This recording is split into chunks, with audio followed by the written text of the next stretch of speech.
지난번에 어우동에 대한 얘기를 했는데요.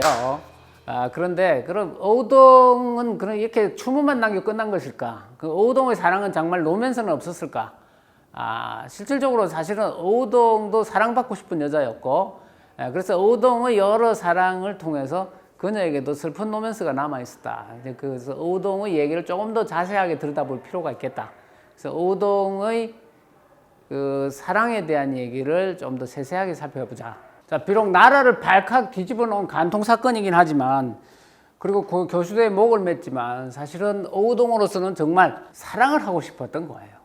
정말 한 여자로서 한 남자를 정말 사랑하고 싶었던 것인데, 그런 사랑의 상대를 찾지 못했기 때문에 이런 불행한 결과가 생겼다, 이런 거죠. 그래서 그녀는 사실은 사랑의 목매인 여인이었고, 그 애정한 계약 속에도 사실은 달콤한 로맨스도 남아있어요. 그래서 그 로맨스를 한번 봅시다. 실록의 기록에 따르면 어우동이 처음으로 마음을 뺏긴 남자는 은장이었어요. 은장이라는 건 은도금하는 그 사람이 그 은장인이죠.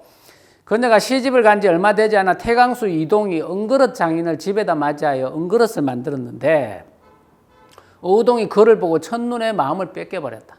그래서 그녀는 여종 차림으로 은장이에게 접근했다. 그리고 재밌는 이야기를 나누며 서로 희롱을 냈는데 남편 이동이 그것을 눈치채고 어우동을 쫓아낸 것이다. 이런 거예요. 물론 남편 이동은 그 이전에 이미 이 영경비라는 여자한테 빠져 있었죠. 그러니까 남편이 딴 여자한테 빠져 있으니까 이 여자가 다른 남자한테 시선을 둔 것이죠. 이동에게 쫓겨난 어우동은 아버지와 이혼하고 혼자 살고 있던 어머니 정기덕에게 가서 의탁하게 돼요. 그래서 소방맞은 모녀가 이제 한꺼번에 함께 살게 된 거죠. 그래서 어우동은 그런 처지를 한탄하며 가끔 슬픈 표정으로 눈물을 흘리기도 했다. 그러자 그 모습을 지켜보던 그녀의 여종이 위로의 말로 이런 말을 합니다. 사람이 얼마나 살기에 상심하고 탄식하기를 그처럼 하십니까? 오종년이란 사람은 일찍이 사원부의 돌이 그냥 우두머리 아전이었는데 용모가 아름답기로 태강수보다 월등히 나으며 혈통도 천하지 않으니 배필을 삼을 만합니다.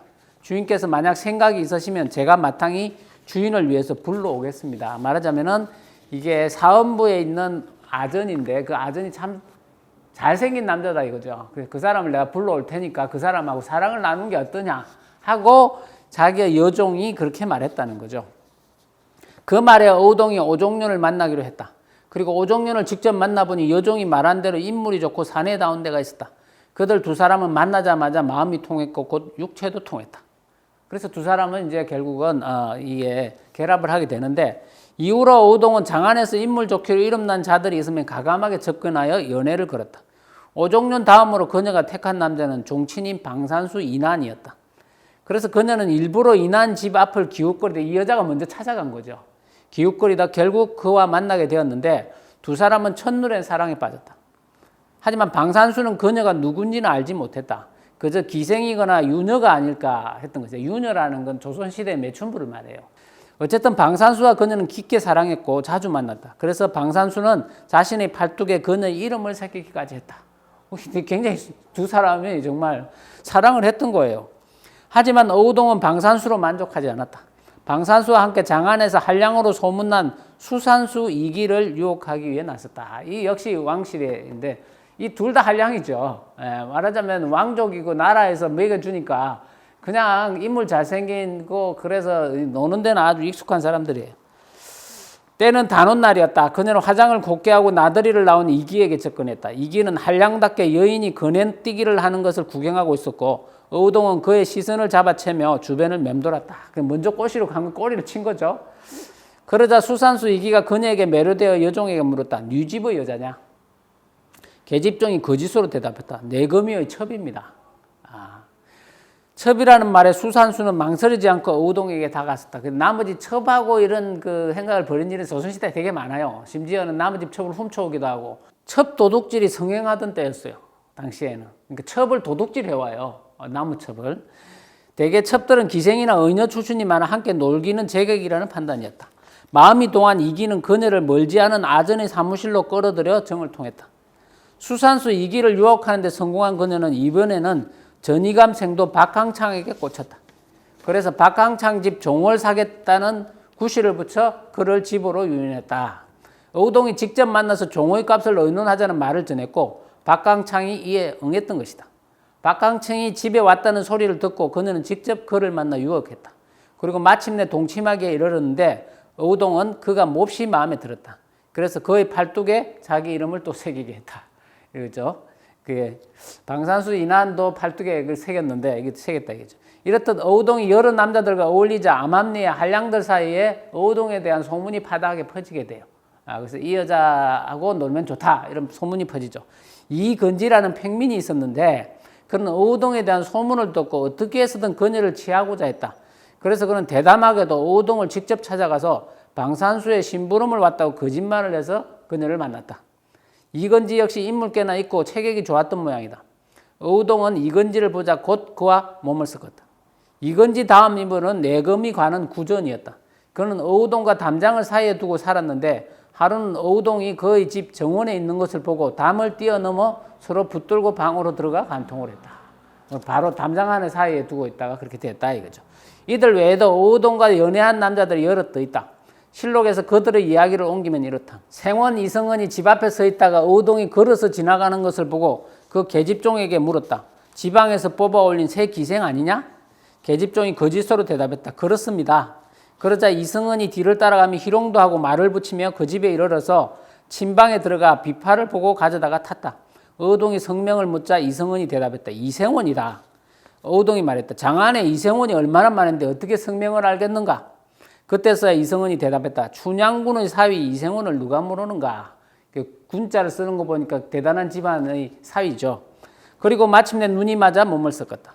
항록, 홍찬이 처음 과거에 올라 과거 급제 유가, 그러니까 유가라는 게 뭐냐면 과거 급제자가 광대를 앞세우고 풍악을 잡히면서 거리를 막 돌면서 이제 지인들을 찾아보는 그런 행사예요. 나 과거에 급제했다 이래가지고 그런 거죠. 그래가지고 육아를 하다가 방산수의 집을 지날 적에 어우동이 살며시 엿보고 간통하고 싶은 마음이 있었는데 그 뒤에 길에서 만나자 소매로 그의 얼굴을 슬쩍 건드려 홍찬이 마침내 그의 집에 이르러서 간통하였다. 설이 감의향이 길에서 어우동을 만나자 희롱하며 따라가서 그의 집에 이르러서 간통하였는데 어우동이 사랑하여 또 등에다가 이름을 새겼다. 밀성군의 종 지거비가 이곳에 살았는데 틈을 타서 간통하려고 하여 어느 날 새벽에 어우동이 일찌감치 나가는 것을 보고 위협하여 말했다. 부인께서 어찌하여 밤을 틈타 나가시오. 내가 장차 크게 떠들어서 이웃 마을에 모두 알게 하면 큰 옥사가 일어날 것이오. 어우동이 두려워서 마침내 안으로 불러들여 간통하였다. 이때 방산수의 이난이 옥중에 있었는데 어우동에게 말했다. 예전에 유감동이 많은 간부로 인하여 중죄를 받지 아니하였으니 너도 사통한 바를 숨김없이 많이 끌어대면 중죄를 면할 수 있을 거다. 이래서 모든 사통한 사람을 다 이름을 끌어댄 거예요. 이 말에 어우동이 간부를 많이 열거하고 방산수 난도, 어유도, 어유소, 노공필, 김세적, 김칭, 김희, 정숙지 등을 끌어대었으나 모두 증거가 없어 면하게 되었다. 이와 관련하여 방산수 이난이 공수를 하여 말했다. 어유소는 일찍이 어우동의 이웃집에 접하여 살았는데 은밀히 사람을 보내어 그 집을 맞아들어 사당에서 간통하였고 뒤에 만날 것을 기약하여 옷가락지를 주어 심표를 삼았습니다. 김희는 어우동을 사직동에서 만난 길가의 인가를 빌려서 정을 통하였습니다. 그러니까 말하자면 나무집에서 인가를 빌려서 정을 통하는 방법도 다양해요. 사람들이 잘못 어우동의 어미 정씨도 음행이 있을 것을 의심하였는데 그 어미가 일찍이 이런 말을 한 적이 있다. 사람이 누군들 정욕이 없겠는가? 내 딸이 남자에게 혹하는 것이 다만 너무 심할 뿐이다. 이 기록에서 알 수 있듯이 어유소, 노공필, 김세적, 김칭, 김희, 정숙지 등 힘있는 양반들은 대부분 죄를 면했다. 모두 증거가 없었다는 것인데 이는 핑계에 불과할 것이다. 또 어우동 사건으로 유배되거나 같았던 자들은 얼마 지나지 않아 모두 풀려났다. 하지만 어우동은 이 간통 사건으로 억울하게 교수형을 당했는데 이는 행률에 비춰 가중한 선고였다. 아마도 어우동을 죽인 것은 그의 입에서 더 많은 이름이 거론될 것을 염려하여 입을 막기 위함일 것이다. 간보의 숫자로 보면 세종대 유감동이 훨씬 많은데도 유감동은 유배행에 거쳤음을 감안할 때 이런 추론이 가능하다. 훨씬 더 많았을 거고 거기에서 무슨 이름이 더 나올지 모른다는 거죠. 사실 어우동이 간통한 것은 대부분 이혼한 직후였다. 그럼에도 한때 종실의 며느리였다는 이유만으로 그녀를 죄인 취급한 것은 조선시대 특유의 신분구조와 여성에 대한 차별정책 때문이었다. 그런 점에서 본다면 어우동은 시대의 희생자라고 할 수 있을 것이다.